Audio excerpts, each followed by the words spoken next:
Alright, something really important just happened in the crypto and finance world and most people aren't fully connecting the dots yet. Mastercard, yes, the giant company behind billions of credit card payments, just agreed to acquire a stablecoin infrastructure company called BVNK for up to about $1.8 billion. Now at first glance, that might sound like just another fintech acquisition, but I actually think this is a signal about where the entire financial system could be heading. Here's the key idea. Stablecoins are starting to look less like crypto speculation and more like the next generation of payment rails. Right now, when money moves internationally through the traditional banking system, it can take days. There are fees, intermediaries, settlement delays, all kinds of friction. But stablecoins can move money globally in minutes, sometimes seconds, and they operate 24/7, and that changes the game. So Mastercard isn't buying BVNK just because it's trendy. What they were really buying is infrastructure, technology that connects the traditional financial world to blockchain payments. In other words, they're making sure that if money starts moving on-chain, they're still part of that system. Think about it like this. The internet didn't destroy telecom companies that adapted early. It destroyed the ones that didn't. And the same thing could be happening right now with payments. Because there's a quiet race underway. Card networks like Mastercard and Visa, crypto companies, fintech startups, and even AI-driven payment systems in the future, they're all competing to control how money moves. And the company that controls the rails wins. Now here's another interesting detail that most people missed. BVNK wasn't just some random startup. It already processed billions in stablecoin transactions and built systems that allow businesses to move money between traditional currencies and blockchain assets across the world. That's exactly the kind of infrastructure you would want if stablecoins become mainstream. And here's the big question everyone should be asking right now.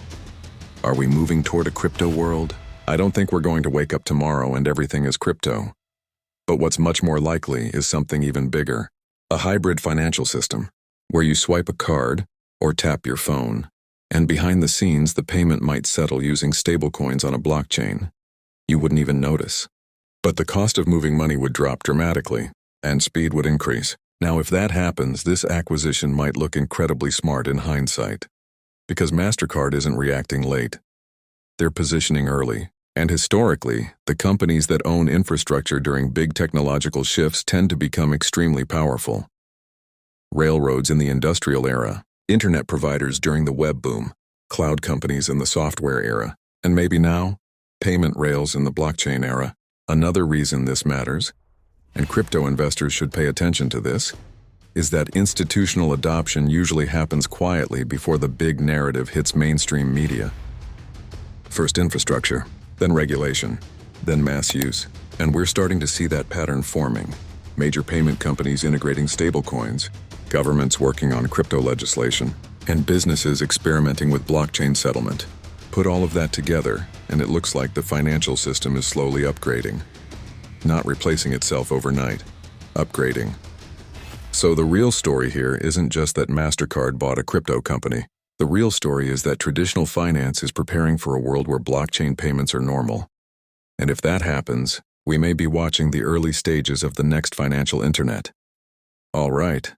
I'm curious what you think. Is this the beginning of a crypto-powered payment system? Or just big companies hedging their bets?